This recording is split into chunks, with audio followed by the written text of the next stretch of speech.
one-shot rendition of William Wycherley's The Country Wife, with hats. Act 2, Scene 1. Mrs. Marjorie Pinchwife and Alatea, Mr. Pinchwife peeking behind the door. Pray, sister. What happened? Pray, sister, where are the best fields and woods to walk in London? A pretty question. Why, sister, Mulberry Gardens and St. James's Park, and for close walks, the New Exchange. Pray, sister, tell me why my husband looks so grum here in town, and keeps me up so close, and will not let me go a-walking, nor let me wear my best gown yesterday. Oh, he's jealous, sister. Jealous? What's that? He's afraid you should love another man. How should he be afraid of my loving another man when he will not let me see any but himself? Did he not carry you yesterday to a play? Aye, but we sat amongst ugly people. He would not let me come near the gentry who sat under us, so that I could not see him. He told me none but naughty women sat there, whom they housed and moused, but I would have ventured for all that. But how did you like the play? Indeed, I was a-weary of the play, but I liked hugely the actors. They are the goodliest, properest of men, sister. Oh, but you must not like the actors, sister. Aye, but how should I like it, sister?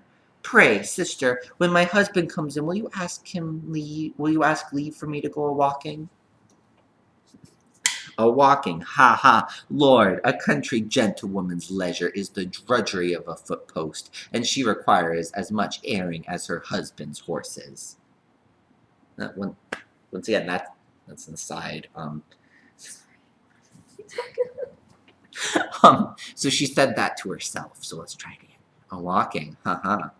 Lord, a country gentlewoman's leisure is the drudgery of a foot-post, and she requires as much airings as her husband's horses. Enter Mr. Pinchwife to them. But here comes your husband. I'll ask, though. I'm sure he'll not grant it. He says he won't let me go abroad for fear of catching the pox. Aye, the smallpox, you should say. Oh, my dear, dear bud, welcome home. Why dost thou look so froppish? Who has naggered thee? Grumble. You're a fool! Mrs. Pinch goes aside, cries. Faith, so she is, for crying for no fault, poor tender creature. What, you would have her as imprudent as yourself? As errant a git-flirt, a gadder, a magpie, and to say all, a mere notorious town-woman? Brother, you are my only censurer, and the honor of your family shall sooner suffer in your wife there than in me, though I take the innocent liberty of the town. Hark you, mistress, do not talk so before my wife, the innocent liberty of the town. Why, pray, who boasts of any intrigue with me? What lampoon has made my name notorious? What ill women frequent my lodgings? I keep no company with any woman of scandalous reputations. No, you keep the men of scandalous reputations company.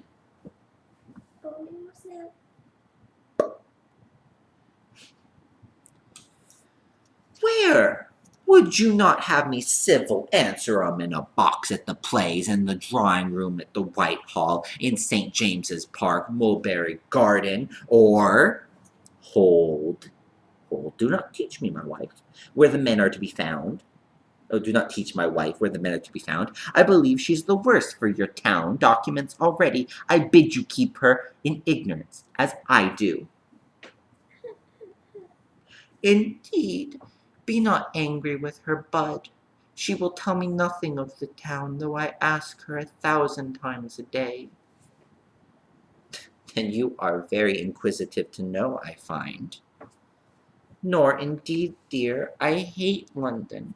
Our place house in the country is worth 1,000 of it. Would I were there again.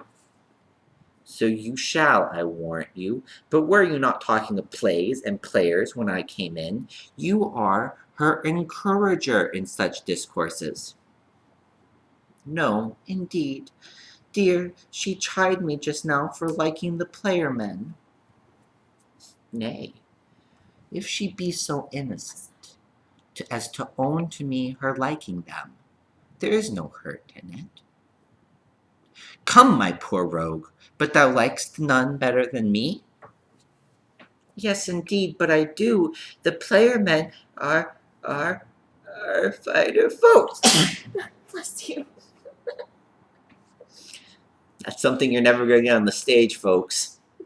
But you love none better than me. You are my own dear Bud, and I know you.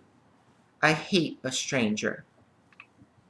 Ay, my dear, you must love me only, and not be like that naughty town woman. Not like the naughty town women who only hate their husbands and love every man else, love plays, visits, fine coaches, fine clothes, fiddles, balls, treats, and so lead a wicked town life. Nay, if to enjoy all of these things be a town life, London is not so bad a place, dear. How? How? If you love me, you must hate London. The fool has forbid. Nope, that's the other one. The fool has forbid me discovering to her the pleasures of the town, and he is now setting her agog upon himself. But, husband, do the town women love the player men too? Yes, I warrant you. I warrant you. Why, you do not, I hope. No, but why have we no player men in the country? Mrs. Minks asked me no more to go to a play. Nay, why, love? I did not care for going, but when you forbid me, you make me ask it or desire it. So, 'twill be another thing, I warrant.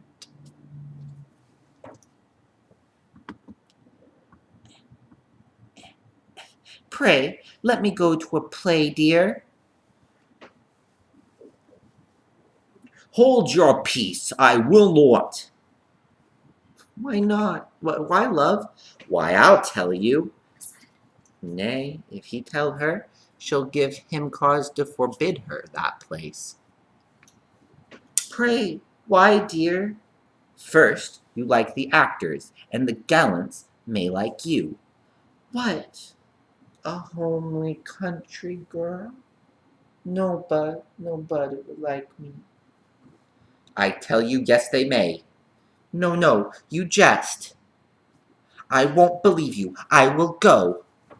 I tell you then that one of the lewdest fellows in town who saw you there told me he was in love with you. Indeed? Who? Who, pray, who was't?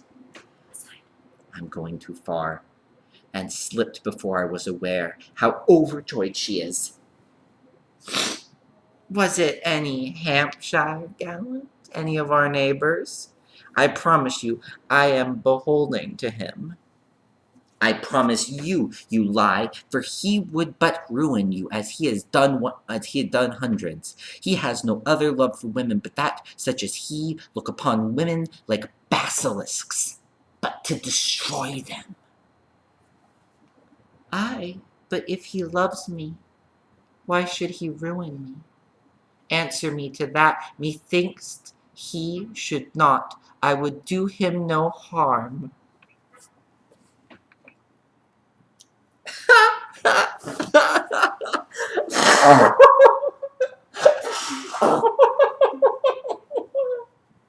Oh, 'tis very well, but I'll keep him from doing you any harm, or me either. Enter Sparkish and Harcourt. Here comes company. Get you in, get you in. But pray, husband, is he a pretty gentleman that loves me? In baggage? In! Thrusts her in, shuts the door. What's all the lewd libertines of the town brought to my lodgings by this easy coxcomb? 'Sdeath, I'll not suffer it. Here, Harcourt, do you approve my choice? Dear little one, I told you I'd bring you acquainted with all my friends, the wits, and Harcourt salutes her. Aye, they shall know her as well as yourself will, I warrant you. This is one of those, my pretty rogue. Nope. This is one of those, my pretty rogue, that are to dance at your wedding tomorrow, and him you must bid welcome ever. 'Twhat you and I have. Monstrous. You have to tell me before. Sorry. It's fine, I knew anyway. I caught it that time. You see, she tells me when there's going to be an aside. But sometimes I know, or sometimes I don't, and then I have to say after the fact, and it's kind of awkward. But that's, that's theater. But this is better than theater, because I don't know the script. I've never read this play. Harcourt, how dost thou like her face? Nay, dear, do not look down. I should hate to have a wife of mine out of countenance anything. Wonderful. Tell me, I say, Harcourt, how dost thou like her? Thou hast starred upon her enough to resolve me. Nope. So infinitely well that I could wish I had a mistress too, that might differ from her in nothing, but her love and engagement to you. Sir Master Sparkish has often told me that his acquaintance were all wits and railleries, and now I find it. No, by the universe, madam, he does not rail now. You may believe him. I do assure you he is the honestest, worthiest, true-hearted gentleman. A man of such perfect honor as, no, he would say nothing to a lady he does not mean. Praising another man to his mistress. Sir, you are so beyond expectation obliging that. Nay, egad, I am sure you do not admire her extremely. I see it in your eyes. He does admire you, madam, by the word, don't you? Yes, above the world, or the most glorious part of it, her whole sex. Until now I never thought I should have envied you, or any men about to marry, but you have the best excuse for marriage I ever knew.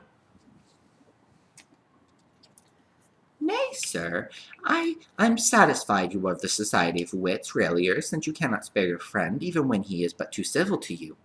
But the surest sign is, since you are an enemy to marriage, for that I hear you hate as much as business or bad wine. Today, madam, I never was an enemy to marriage till now, because marriage was never an enemy to me.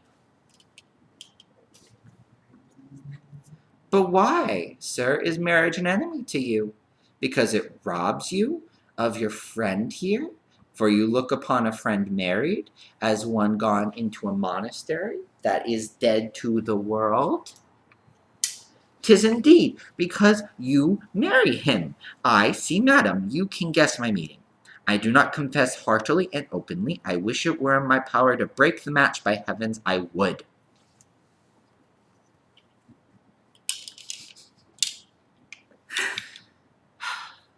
Poor Frank.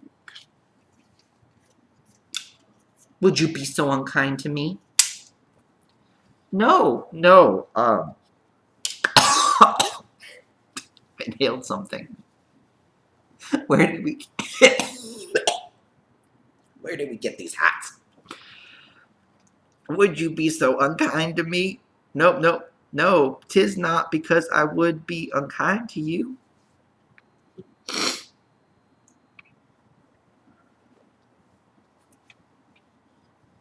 Poor Frank. No, gad. 'Tis only his unkind. No, 'tis only his kindness to me. Great kindness to you indeed. Insensible fop. Let a man make love to his wife to his face. Come, dear Frank. For all my wife there, that shall be, thou shalt enjoy me sometimes, dear rogue. By my honour, we men of wit condole for our deceased brother in marriage, as much as for one dead in earnest. I think that was prettily said of me. Ha, Harcourt, but come, Frank, be not melancholy for me. No, I assure you, I am not melancholy for you. Prithee, Frank, dost think my wife that shall be there a fine person? I could gaze upon her till I became as blind as you are. How as I am? How? Because you are a lover, and true lovers are blind, stock blind. True, true, but by the world, she has wit too, as well as beauty. Go, go with her into a corner, and try if she has wit. Talk to her anything. She's bashful before me. Instead, if a woman wants sit in a corner, she has it nowhere. Sir, you dispose of me a little before your time. Nay, nay, madam, let me have an earnest of your obedience, or go, go, madam. Harcourt courts Alatea aside. Oh, yeah, so Harcourt takes Alatea aside.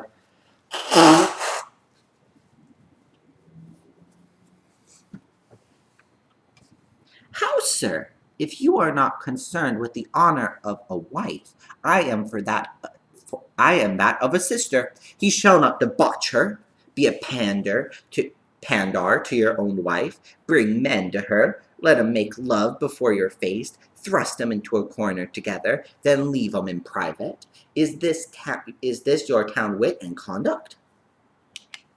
Ha, ha, ha. A silly wise rogue would make one laugh more than a stark fool. Ha ha, I shall burst. Nay, you shall not disturb him. I'll vex you by the world. He struggles with Mr. Pinch wife. Ah, Pinch wife. That's his name. It's in his name. To keep him from Harcourt and Artea. The writings are drawn, sir. Settlements made.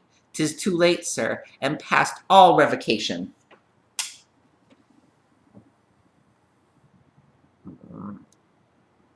Then so is my death. I would not be unjust to him. Then why to me so? I have no obligation to you. My love, I had his before. You never had it. He wants you see jealousy, the only infallible sign of it.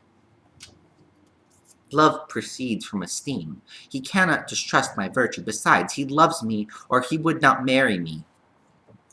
Marrying you is no more sign of his love than bribing your woman that he may marry you is a sign of his generosity. Marriage is rather a sign of interest than love, and that marries a fortune, covers a mistress, not loves her. But if you take marriage for a sign of love, take it from me immediately. No, now you have put a scruple in my head, but in short, sir, to end our dispute, I must marry him. My reputation would suffer in the world else. No, if you do marry him, with your pardon, madam, your, your reputation suffers in the world, and you would be thought in necessity for a cloak. Nay, you are rude. Mr. Sparkish, please come hither. Your friend here is very troublesome and very loving. Hold, hold. Do you hear that? Why? Do you think I'll seem to be jealous like a country bumpkin? No, like a cuckold, like a credulous kit. Yes, since you could be so little generous as to wrong him. No, that wasn't him. That was actually her. Yes, since you could be so little generous as to wrong him. Wrong him? No man can do it. I think I lost the line a little bit back. So, madam, you would not have been so little generous as to have told him. Yes, since you could be so little generous as to wrong him.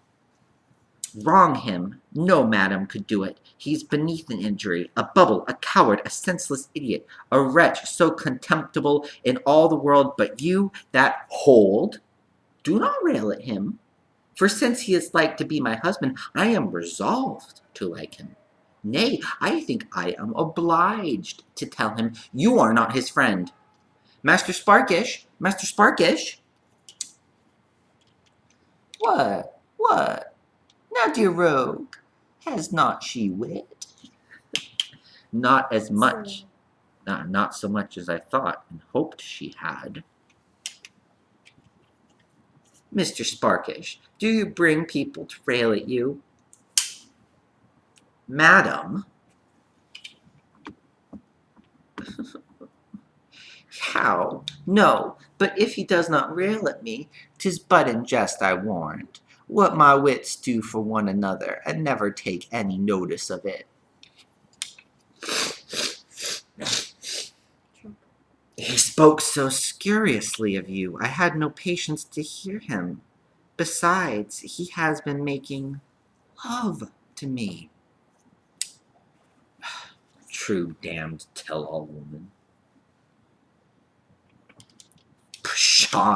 To show his parts. We wits rail and make love often, but to show our parts, as we have no affections, so we have no malice. He said you were a wretch, below an injury. Pshaw! Damned, senseless, imprudent, virtuous jade. Well, since she won't let me have her, she'll do as good. She'll make me hate her. A common bubble. Pshaw! A coward. Pshaw. A senseless, driveling idiot. How did he disparage my parts? Nay, then my honor's concerned. I can't put up that, sir. By the word bother, help me to kill him. I may draw now, since we have the odds of him. 'Tis a good occasion, too, before my mistress offers to draw. So he... Hold. What? I must not let him kill the gentleman neither, for his kindness to me. I am so far from hating him, but I wish my gallant had his person and understanding. Nay, if my honor, I'll be thy death. No, I'll be thy death. Hold, indeed, to tell the truth, the gentleman said after all that what he spoke was but out of friendship to you. How? I say I am a fool. That is no way out of friendship to me. Yes, to try whether I was concerned enough for you, and make love to me only to be satisfied of my virtue for your sake. Kind, however, nay, if it were so, my dear rogue, I ask thee pardon. But why would you not tell me so, Faith? Bless you. Because I did not think on it, Faith. Come, Horner does not come. Harcourt, let's be gone to the new play. Come, madam. I will not go, if you intend to leave me alone in the box and run into the pit, as you used to do. Pshaw! I'll leave Harcourt with you in the box to entertain you. And that's as good. If I sat in the box, I should be thought no judge, but of trimmings. Come away, Harcourt, lead her down. Exeunt, Sparkish, Harcourt, and Alatea.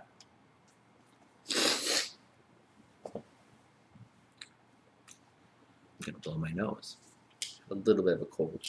And you're super allergic to Harcourt. What's that? You're allergic to this guy.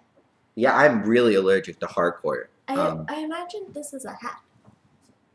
Because it's hats. Yeah, it is hats. But I thought, like, this is a silly nose. Alright. Yes, if you remember, in the first act, I had to put a tissue in front of it because it's killing me. So, Oops. that was the act divider falling. Anyway. Well, go thy ways, for the flower of the true town flops, such as spend their estates before they come to 'em, and are cuckold before they're married. But let me go look at my own freehold, how enter Lady Fidget, enter my Lady Fidget, Mistress Dainty Fidget, and Mistress Squeamish. New play! Nope. No. What? Golden Bell. Lady Fidget's one of those, right? Dark Scarf, but pinch. Oh! I apologize. I won't explain it to you. New play! And my husband will wait upon you presently. Damn your civility, madam. By no means. I will not see Sir Jasper here till I have waited upon him at home, nor shall my wife see you till she waited upon your ladyship at your lodgings. Now we are here, sir. No, madam. Pray, let us see her.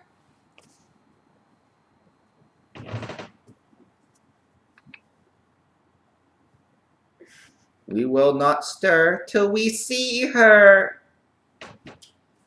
A pox on you all. She has locked the door and is gone abroad. He goes to the door and returns. No, you have locked the door and she's within. They told us below she was here. Will nothing do? Well, it must out then, to tell you the truth, ladies, which I was afraid to let you know before, lest it might endanger your lives. My wife has just now the smallpox come out upon her. Do not be frightened. But pray, begone, ladies. You shall not stay here in danger of your lives. Pray, get you gone, ladies. No, we have all had 'em. Alack. Come, we must see how it goes with her. I understand the disease. Come. Well, there is no being too hard for women at their own weapon.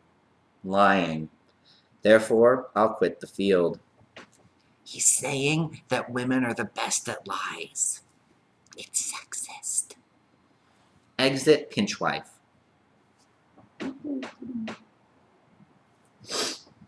Here's an example of jealousy. Indeed, as the world goes, I wonder they're no more jealous, since wives are so neglected. Pshaw! As the world goes, to what end should they be jealous? Faugh! 'Tis a nasty world. That men impart great acquiescence, and quality should take up with and spend themselves and fortunes in keeping little playhouse creatures. Faugh! Nay, that women of understanding, great acquaintance, and good quality should fall a keeping too of little creatures. Faugh! Why, 'tis the men of quality's faults. They never visit women of honor and reputation as they used to do, and have not so much as common civility for ladies of our rank, but use us for the same indifferency and ill-breeding as if we were all married to 'em. She says true. 'Tis an arrant shame women of quality should be so slighted. Methinks birth should go for something. I have known men admired, courted, and followed for their titles only. Aye, one would think men of honor should not love no more than marry out of their own rank. Fie, fie upon 'em, they are, nope. Fie, fie upon them, they are come to think cross-breeding for themselves best, as well as their dogs and horses. They are dogs and horses for it. One would think, if not for love, for vanity a little. Nay, they do not satisfy their vanity upon us sometimes, and are kind to us in their report, tell all the world they lie with us. Damned rascals! That we should be only wronged by 'em. To report a man has been a bad person, when he has not had a person, is the greatest wrong in the whole world that can be done to a person. While 'tis an arrant shame, noble persons should be so wronged and neglected. But still, 'tis an arranter shame for a noble person to neglect her own honor and defame her own noble person with little inconsiderable fellows. Faugh!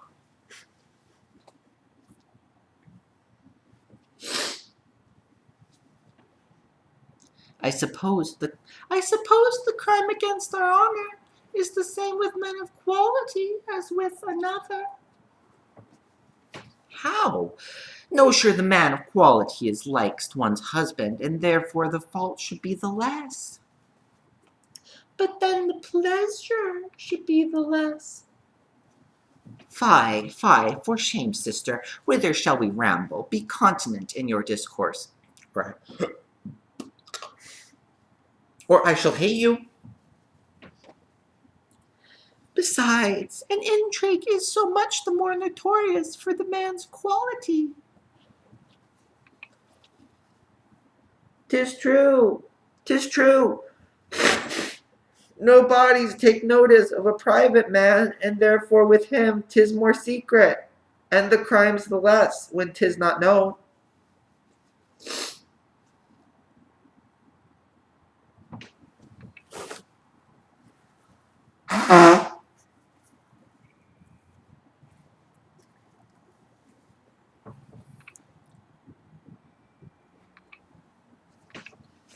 You say true.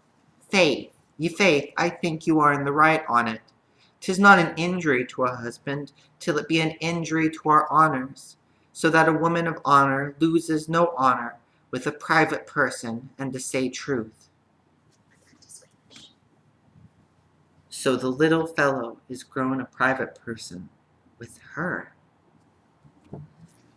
But still, my dear, dear honor. Enter Sir Jasper Horner Dorillant.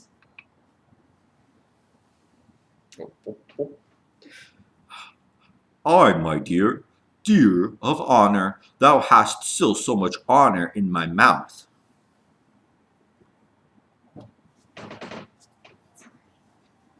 That still has none elsewhere. Oh, what do you mean to bring in these upon us? Faugh, they are as bad as wits. Faugh! Let us leave the room. Stay, stay, faith to you, to tell the naked truth. Fie, Sir Jasper, do not use that word. Naked. Well, well, in short, I have a business at Whitehall, and I cannot go to the play with you. Therefore, would you have me go? With those two? To a play? No, with the other, but with Mr. Horner. There can be no more scandal to go with him than with Mr. Tattle or Mr. Limberham.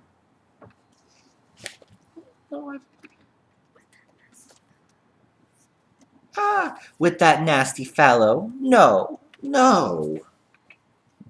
Nay, prithee, dear, hear me. Ladies, Horner, Dorliet, drawing near squeamish and dainty. Stand off!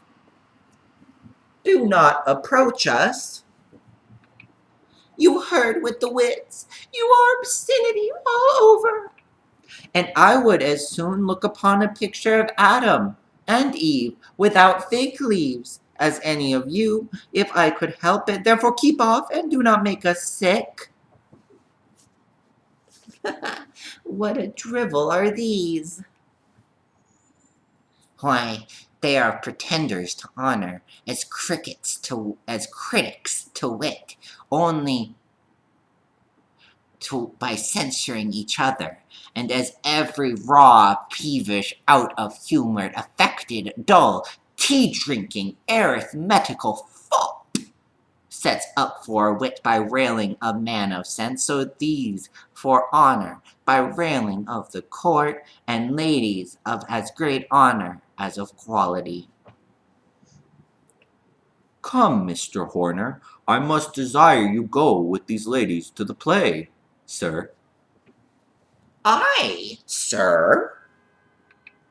Aye, come, sir.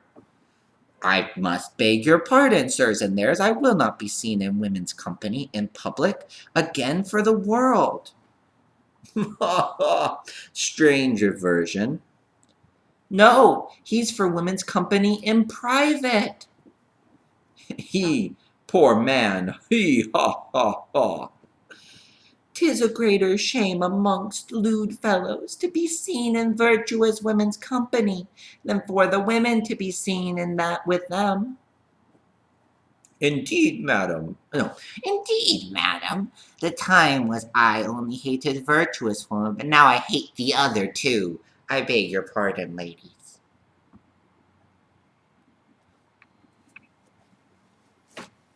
You are very obliging, sir, because we would not be troubled with you. In sober sadness he shall go. Nay, if he would not, I am ready to wait upon the ladies, and I think I am the fitter man. Is Dorian a guy? I thought it was a girl. I thought it was a girl. Oh. Gender is performative. You, sir? No, I thank you for that. Master Horner is a privileged man amongst the virtuous ladies. Twill be a great while before you are so. he's my wife's gallant. he no, pray withdraw, sir.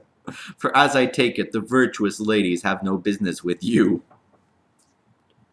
And I am sure he can have none with them. 'Tis strange a man can't come amongst virtuous women now, but upon the same terms as men are admitted into the great Turk's Seraglio.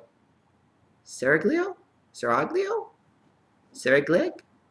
Glio? Turks? But heavens keep me from being an ombre player with 'em. But where is Pinchwife? Exit Doryland. Come, come, man, what avoid the sweet society of womankind, that sweet, soft, gentle, tame, noble creature woman, made for man's companion. So is that soft, gentle, tame, and noble creature a spaniel, and has all their tricks, can fawn, lie down, suffer beating, and fawn the more. Barks at your friends when they come to see you, makes your bed hard, gives you fleas in the mane sometimes, and all the difference is the spaniel's the more faithful animal, and fawns but upon one master.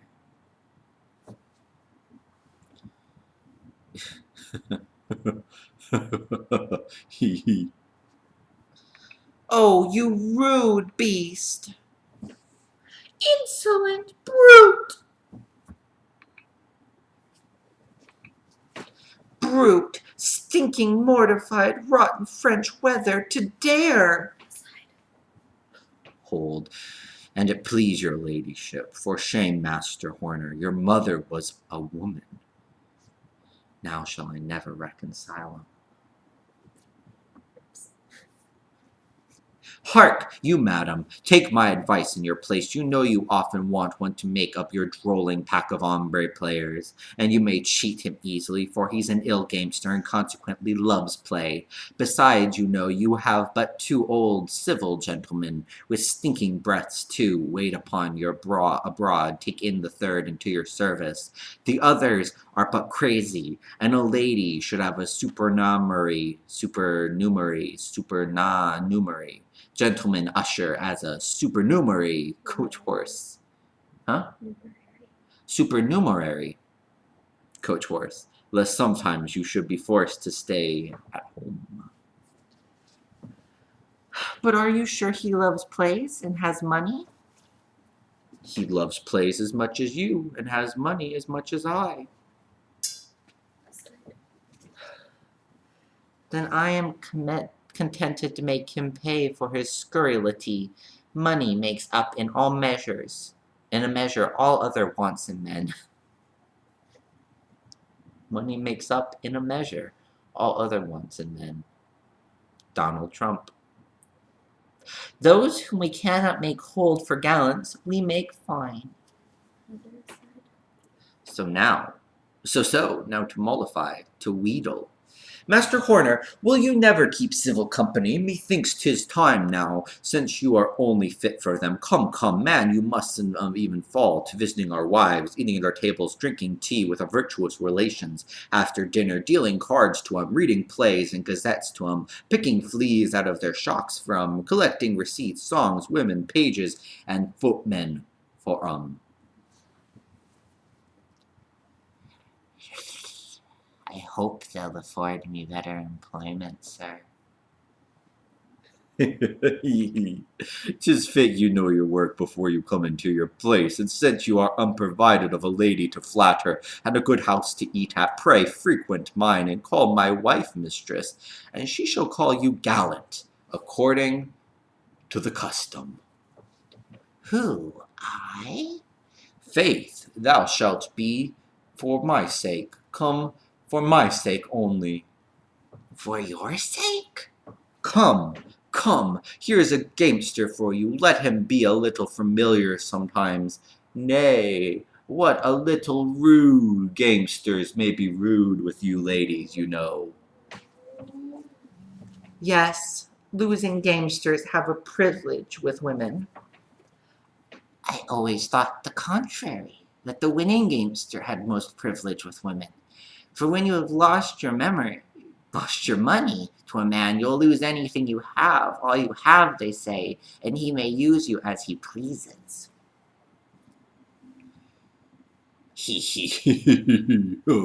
Well, win or lose, you shall have your liberty with her. As he behaves himself, and for your sake, I'll give him admittance and freedom. All sorts of freedom, madam. Aye, all sorts of freedom thou canst take, and so go to her. Begin thy new employment, wheedle her, jest with her, and be better acquainted with one another. I think I know her already, therefore may venture with her my secret for horrors. Thunder is outside! It's not in the play. It's outside the playhouse. There's thunder outside. This is so authentic. Authenticity is our speciality. Sister Cuz, I have provided an innocent playfellow for you there. Who? He? There's a playfellow indeed. Yes, sure, for he is good enough to play at cards, blind man's bluff, buff or the fool with sometimes. We'll have no more playfellows. No, sir. You shan't choose playfellows for us.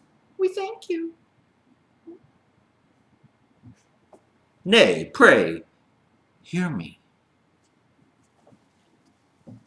But poor gentleman, could you be so generous, so truly a man of honor, as for the sakes of us women of honor, to cause yourself to be reported no man, and to suffer yourself the greatest shame that could fall upon a man, that none might fall upon us women by the conversation, but indeed, sir, as perfectly the same man as before your going into France, sir, as perfectly, sir.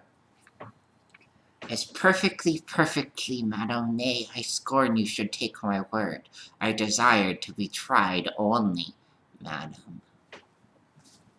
Well, that's spoken again like a man of honor. All men of honor desire to come to the test. But indeed, generally, you men report such things of yourselves. One does not know how or whom to believe, and it has come to pass we dare not take your words, no more than your tailors, without some staid servant of yours to be bound with you.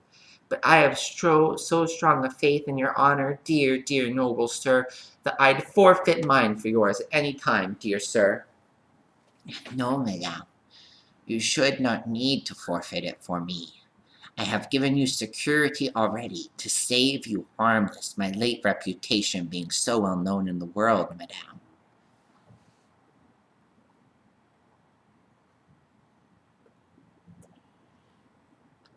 So, the great pause that just happened there is because my script only has lady now, and we have, I believe, 3 ladies on stage. So, I'm going to guess it's this one. Lady Fidget, yeah. I bet it's this one. But if upon any future falling out, or upon a suspicion of my suspicion spelled with a T. I'll let you guess where. Suspicion of my taking the trust out of your hands to employ some other, you yourself should betray your trust, dear sir. I mean, if you give me leave to speak obscenely, you might tell, dear sir. If I did, nobody would believe me. The reputation of impotency is as hardly recovered again in the world as that of cowardice, dear madame. Nay then, as one may say, you may do your worst, dear sir. Come in, your ladyship reckons. Come in, come.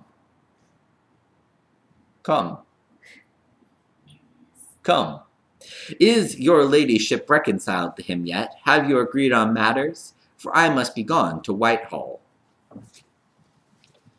Why, indeed, Sir Jasper, Master Horner is 1,000 times a better man than I thought him.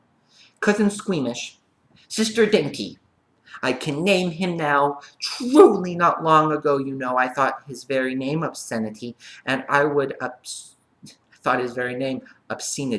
and I would as soon have laid with him as have named him.